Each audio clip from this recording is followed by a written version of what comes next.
السلام علیکم ورحمۃ اللہ وبرکاتہ۔ نحمدہ ونصلی علی رسولہ الکریم، اما بعد، فاعوذ باللہ من الشیطان الرجیم، بسم اللہ الرحمن الرحیم۔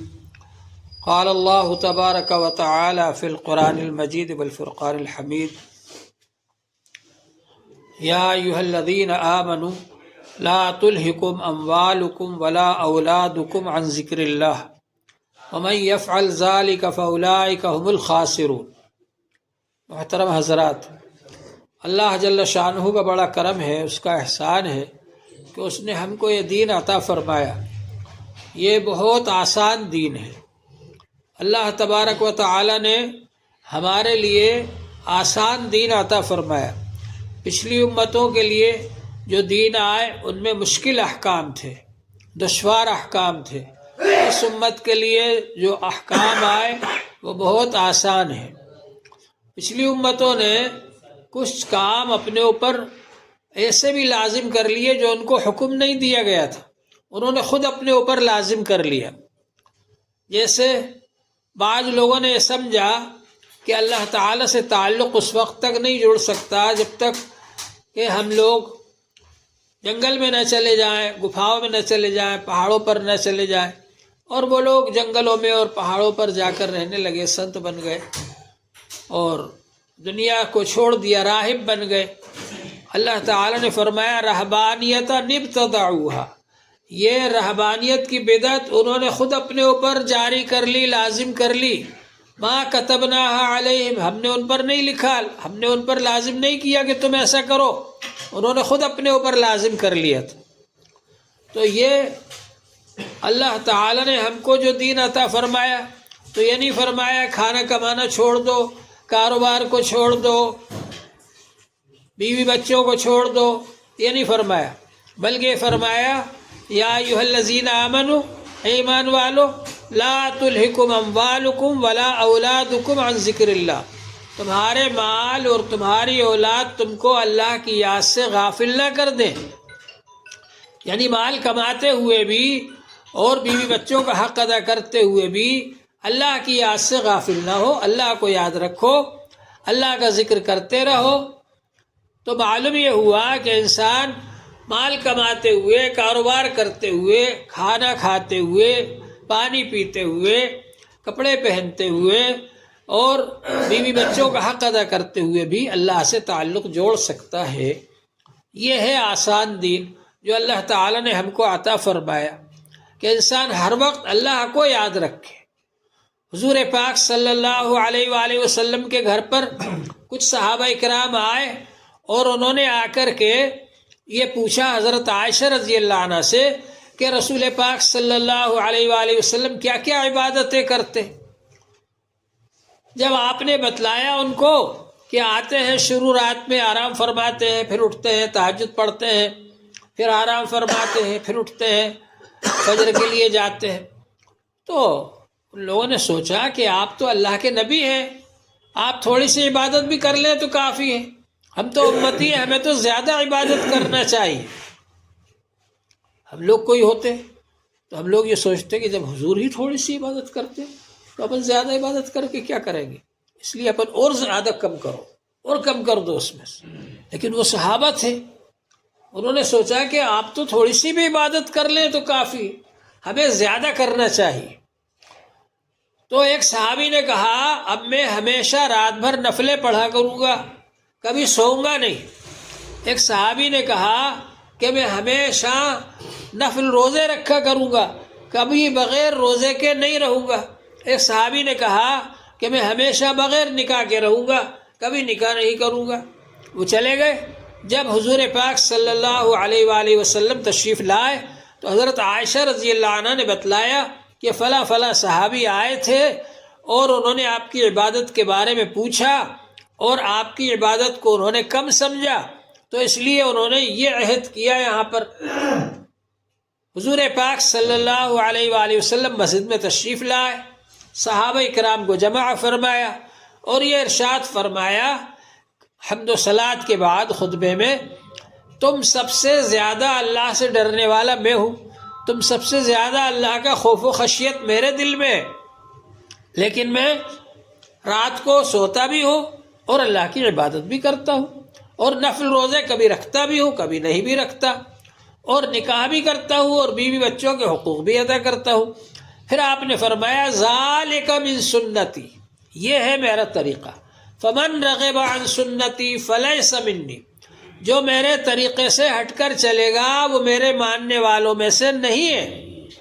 تو اس سے معلوم ہوا کہ اللہ تعالی نے ہم کو اتنا آسان دین عطا فرمایا ہے کہ کھاتے کماتے ہوئے بھی، کاروبار کرتے ہوئے بھی، بیوی بچوں کا حق ادا کرتے ہوئے بھی انسان اللہ سے تعلق جوڑ سکتا ہے، اور یہ آسان دین ہے۔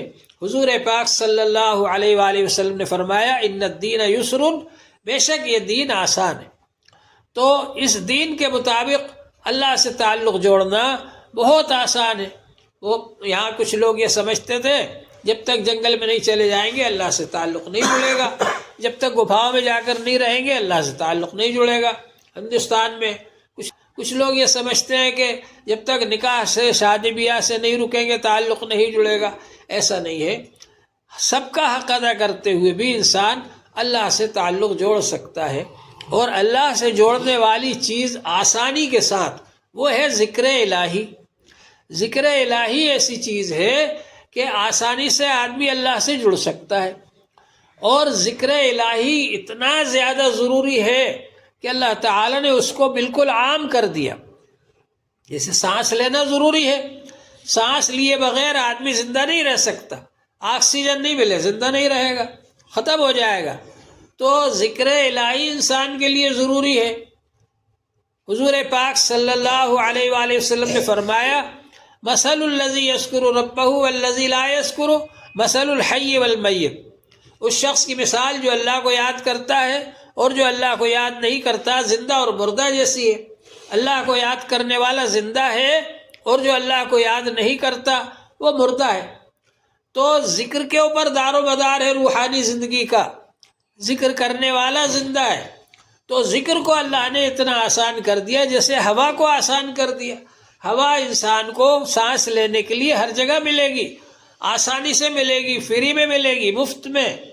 اسی طرح سے ذکر کو بھی آسان کر دیا۔ نماز کا وقت مقرر ہے، 5 وقت نماز پڑھیں گے، وضو کر کے پڑھیں گے، قبلے کی طرف رخ کر کے پڑھیں گے، سب شرائط ہیں اس کے اندر۔ اسی طرح سے روزے کے اندر شرائط ہے کہ وہ رمضان کے مہینے میں رکھا جائے گا، زکوٰۃ سال میں ایک بار دی جائے گی، حج زندگی میں ایک بار فرض ہوگا۔ لیکن اللہ تعالیٰ نے ذکر کو اتنا آسان کر دیا کہ آپ ہر وقت ذکر کر سکتے، حتیٰ کہ قرآن پاک کو پڑھنے کے لیے تو یہ شرط ہے کہ اگر آپ ہاتھ میں لے کر قرآن پاک پڑھ رہے ہیں تو باوضو ہونا ضروری ہے، غسل بھی کیا ہوا ہو، پاک ہو، اور وضو بھی کیا ہوا ہو، تب جا کر کے آپ قرآن پاک کو ہاتھ میں لے سکتے۔ اور زبانی قرآن پاک پڑھنا چاہتے تو بغیر دیکھے قرآن پاک پڑھنا چاہتے ہیں تو آپ پڑھ سکتے ہیں، بغیر قرآن پاک کو ہاتھ میں لیے بغیر آپ پڑھ سکتے ہیں، وضو نہ ہو تب بھی پڑھ سکتے۔ اور ذکر جو ہے آپ کر رہے ہیں، پہلا کلمہ پڑھ رہے ہیں، دوسرا کلمہ پڑھ رہے ہیں، تیسرا کلمہ پڑھ رہے ہیں، چوتھا کلمہ پڑھ رہے ہیں، یہ سب اللہ کا ذکر ہے۔ درود شریف پڑھ رہے ہیں، استغفار پڑھ رہے ہیں، اس کے لیے وضو ہونا بھی شرط نہیں، بغیر وضو کا بھی پڑھ سکتے ہیں آپ۔ قبلے کی طرف رخ کرنا بھی ضروری نہیں، جدھر رخ ہو ادھر ہی رخ کر کے پڑھ سکتے ہیں آپ، بیٹھے بیٹھے، لیٹے لیٹے، ہر حال میں پڑھ سکتے ہیں۔ یذکرون اللہ قیاما وقعودا وعلی جنوبہم، اللہ تعالیٰ نے ان بندوں کی تعریف کی جو اللہ کا ذکر کرتے ہیں، کھڑے کھڑے، بیٹھے بیٹھے، لیٹے لیٹے، ہر حال میں اللہ کا ذکر کرتے ہیں۔ تو اللہ کا ذکر اتنا آسان کر دیا اللہ تبارک و تعالی نے کہ آدمی ہر وقت ذکر کر سکتا ہے، اور کرتے ہی رہنا چاہیے کہ آدمی جب تک اللہ کا ذکر نہ کرے اس کو چین نہ آئے۔ اللہ والے جو ذکر کی مشق کرتے ہیں، ذکر کرتے رہتے ہیں، تو پھر وہ سانس کے ذریعے بھی اللہ کا ذکر کرنے لگتے، جس کو پاس انفاس کہا جاتا ہے، کہ اندر سانس لے تو اللہ اور باہر سانس نکلے تو اللہ، 2 بار اللہ کا ذکر ہو جاتا ہے۔ تو اللہ جو ہے، اللہ کا ذکر کرنا ہمارے لیے آسان ہو جائے، اس کی مشق کرنے کے لیے، اس کی عادت ڈالنے کے لیے یہ تسبیحات بتائی جاتی ہیں، اور یہ بیعت کا طریقہ رائج ہے۔ بیعت حضور صلی اللہ علیہ وآلہ وسلم کے زمانے میں 3 قسم کی ہوتی تھی۔ ایک بیعت ہوتی تھی اسلام کی، بیعت اسلام، مسلمان جو لوگ ہوتے تھے وہ بیعت کرتے تھے۔ دوسری بیعت ہوتی تھی بیعت امارت، یعنی امیر ہونے کی حیثیت سے حضور صلی اللہ علیہ وآلہ وسلم لوگوں کو بیعت کرتے تھے، اور لوگ آپ سے بیعت کرتے تھے اس لیے کہ ہم آپ کی اطاعت کریں گے، فرما برداری کریں گے۔ تیسری ہوتی تھی بیعت احسان۔ احسان کا مطلب یہ اپنے آپ کو اچھا بنانا، اپنے اندر کوئی خرابی نہ رہے، اپنے اندر کوئی برائی نہ رہے، اس کے لیے اچھا بنانے کے لیے بیعت کرنا کہ ہم اچھے بن جائیں، برائی چھوٹ جائے ہماری، خرابیاں نکل جائیں ہمارے اندر سے، اچھائیاں آ جائیں، اچھائی پر ہم عمل کرنے لگیں۔ تو یہ اچھائی اپنے اندر پیدا کرنے کے لیے بیعت احسان کی جاتی تھی۔ تو یہ 3 قسم کی بیعتیں تھیں۔ اب اس کے بعد میں بیعت احسان رہ گئی۔ بیعت احسان یہ ہے کہ حضور پاک صلی اللہ علیہ وسلم کے طریقے کے مطابق بیعت کی جائے، اس بارے میں کہ ہم نیک کام کریں گے، اچھے کام کریں گے، برے کاموں سے بچیں گے۔ یہ بیعت احسان ہے، اور یہ حضور صلی اللہ علیہ وسلم نے کی ہے، اور قرآن پاک میں اللہ نے حکم دیا ہے وَإِذَا جَاءَكَ الْمُؤْمِنَاتُ يُبَايِعْنَكَ، جب آپ کے پاس عورتیں آئیں بیعت ہونے کے لیے آپ ان کو بیعت کر لیجئے۔ اور حدیث پاک میں ہے کہ ایک بار صحابہ کرام حضور صلی اللہ علیہ وآلہ وسلم کے پاس بیٹھے ہوئے تھے، آپ نے فرمایا بایعونی، مجھ سے بیعت کرو، علی اللہ تشرکوا باللہ شیئا، اس شرط پر بیعت کرو کہ شرک نہیں کرو گے، اور ولا تسرقوا، چوری نہیں کرو گے، ولا تزنوا، زنا نہیں کرو گے، ولا تأتون ببہتان تفترونہ بین ایدیکم وارجلکم، کسی پر بہتان نہیں لگاؤ گے۔ اس طرح سے آپ نے صحابہ کرام سے بیعت لی، یہ بیعت احسان ہے۔ اور حضور پاک صلی اللہ علیہ وسلم کے بعد یہ سلسلہ چلا آ رہا ہے۔ خلفائے راشدین وہ بذات خود امیر المومنین بھی تھے، خلفائے راشدین سب سے بڑے عالم بھی تھے، سب سے بڑے امیر بھی تھے، سب سے بڑے ولی بھی تھے، اس لیے وہ تینوں قسم کی بیعت ایک ساتھ لیتے تھے۔ اس لیے حضرت علی رضی اللہ تعالیٰ عنہ تک، وہ خلیفہ راشد ہیں آخری، ان تک تو ساری بیعتیں ایک ساتھ چلتی رہی۔ اب جب بادشاہ الگ بن گئے، اور بادشاہ ایسے لوگ بن گئے کہ ان کو دین سے کوئی مطلب ہی نہیں، تو پھر علماء کرام کا راستہ الگ ہو گیا، انہوں نے مدرسے کھول لیے، اولیاء کرام کا راستہ الگ کھول لیا، انہوں نے خانقاہیں کھول لی کہ بھائی اب یہ بادشاہ لوگ تو اپنا کام کر رہے ہیں، اب ہمیں اپنا کام کرنا چاہیے۔ تو اس طرح سے یہ سلسلے چلے۔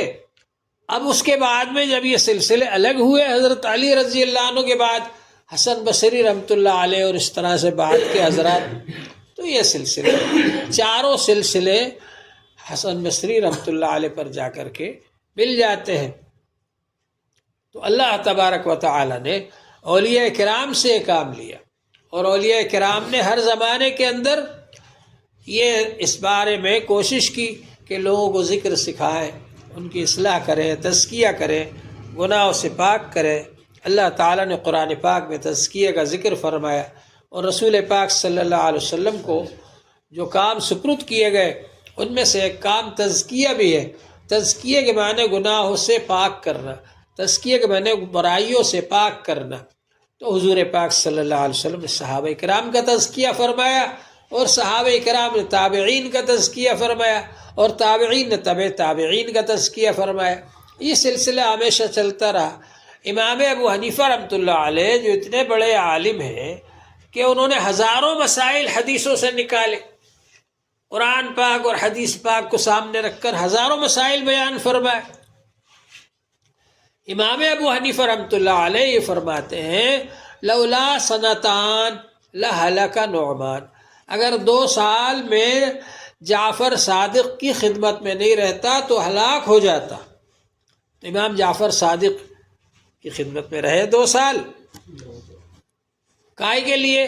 تزکیہ حاصل کرنے کے لیے، ذکر کے لیے، نور حاصل کرنے کے لیے ان کی خدمت میں رہے۔ اسی طرح سے ہر زمانے کے اندر علماء کرام نے، بزرگوں نے بزرگوں کے پاس رہ کر کے اپنی اصلاح کرائی۔ خواجہ معین الدین اجمیری رحمۃ اللہ علیہ اپنے شیخ کے پاس 20 سال رہے، اور 20 سال کے بعد پھر انہوں نے ان کو بھیجا یہاں پر ہندوستان، مکہ شریف لے کر گئے کہ اللہ تعالیٰ میں نے یہ بندہ تیار کیا ہے، یہ آدمی میں نے تیار کیا، اس کو قبول فرما لیجئے۔ اللہ تعالیٰ نے قبول فرما لیا۔ پھر مدینہ شریف لے کر آئے، پھر اللہ تعالیٰ سے دعا کی، تو حضرت خواجہ معین الدین اجمیری رحمۃ اللہ علیہ کا ارادہ مدینہ شریف میں ہی رہنے کا تھا، لیکن حضور پاک صلی اللہ علیہ وآلہ وسلم کی طرف سے حکم ہوا، بشارت ہوئی کہ آپ ہندوستان جاؤ، تو پھر یہ یہاں آئے۔ تو اس طرح سے اللہ تبارک و تعالیٰ نے ان سے یہاں پر بہت کام لیا۔ ہندوستان کے اندر زیادہ تر چشتیہ سلسلہ ہی چلتا ہے، اور ہم لوگوں کا یہ جو سلسلہ ہے یہ چشتیہ سلسلہ ہے۔ چاروں سلسلوں میں بیعت کرتے ہیں، نقشبندیہ، چشتیہ، سہروردیہ، قادریہ، بیعت چاروں سلسلوں میں کرتے، لیکن طریقہ تعلیم چشتیہ کا ہے۔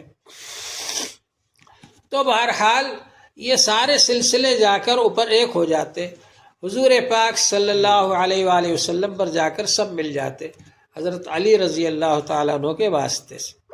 تو اللہ تبارک و تعالیٰ نے ہم لوگوں کو یہاں پر جمع فرمایا، یہ اللہ کا بڑا احسان ہے۔ کوشش کریں کہ ہم لوگ اہتمام کے ساتھ میں یہاں پر آئیں، اور یہاں پر آ کر کے جس مقصد کے لیے آئے ہیں اس میں اللہ تعالیٰ ہم کو کامیابی عطا فرمائے۔ ذکر انفرادی طور پر بھی ہو سکتا ہے، لیکن اجتماعی طور پر بھی ذکر کرنا چاہیے، اور اجتماعی ذکر یہ ایسا نہیں ہے کہ بعد میں جاری ہوا ہو یا بدعت ہو، ایسا نہیں ہے۔ حضور پاک صلی اللہ علیہ وسلم کے زمانے میں بھی اجتماعی ذکر ہوتا تھا۔ حضور صلی اللہ علیہ وسلم مسجد نبوی میں تشریف لائے، ایک علم کی مجلس لگی تھی، ایک ذکر کی مجلس لگی تھی، تو حضور صلی اللہ علیہ وسلم نے فرمایا کلاہما علی الخیر، یہ دونوں خیر کی مجلس ہے۔ اس کو آپ نے معنی نہیں کیا کہ مجلس لگا کے کیوں ذکر کر رہے، بلکہ فرمایا کلاہما علی الخیر، یہ دونوں خیر کی مجلس ہے۔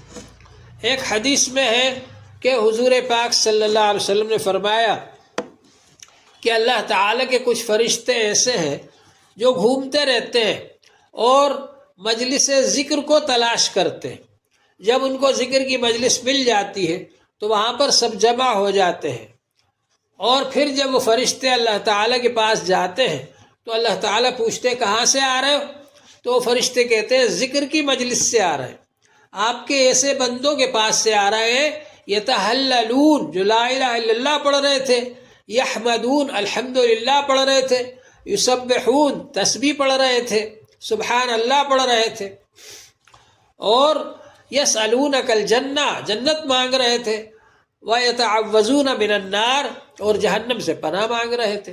تو اللہ تعالیٰ پوچھتے انہوں نے دیکھا ہے کیا جنت جہنم کو؟ تو کہا کہ نہیں دیکھا۔ کہا دیکھ لیتے تو؟ کہا دیکھ لیتے تو جنت اور زیادہ مانگتے، جہنم سے اور زیادہ ڈرتے، پناہ مانگتے۔ تو اللہ تبارک و تعالی فرماتے فرشتوں تم گواہ رہو، جو انہوں نے مانگا میں نے ان کو دے دیا۔ تو یہ حدیث مسلم شریف میں موجود ہے، اور اس میں صاف طور پر ذکر کی مجلس کا لفظ ہے، جس سے معلوم ہوا ذکر کی مجلسوں کی فضیلت خود حضور صلی اللہ علیہ وسلم نے بیان فرمائی۔ اور حضور پاک صلی اللہ علیہ وآلہ وسلم نے ارشاد فرمایا کہ اذا مررتم بریاض الجنت فارتعوا، جب تم جنت کی کیاریوں پر گزرو تو خوب چرو۔ صحابہ کرام نے پوچھا کہ ریاض الجنہ کیا ہے، جنت کی کیاری کیا ہے؟ تو حضور صلی اللہ علیہ وسلم نے فرمایا مجالس الذکر، ذکر کی مجلسیں یہ جنت کی کیاریاں ہیں۔ تو معلوم یہ ہوا کہ ذکر کی مجلس جو ہے یہ اللہ تعالیٰ کو بہت محبوب ہے، اور اس کا اہتمام ہونا چاہیے کہ ہم اس میں شرکت کریں اور اہتمام کے ساتھ میں ہم یہاں پر ذکر کریں۔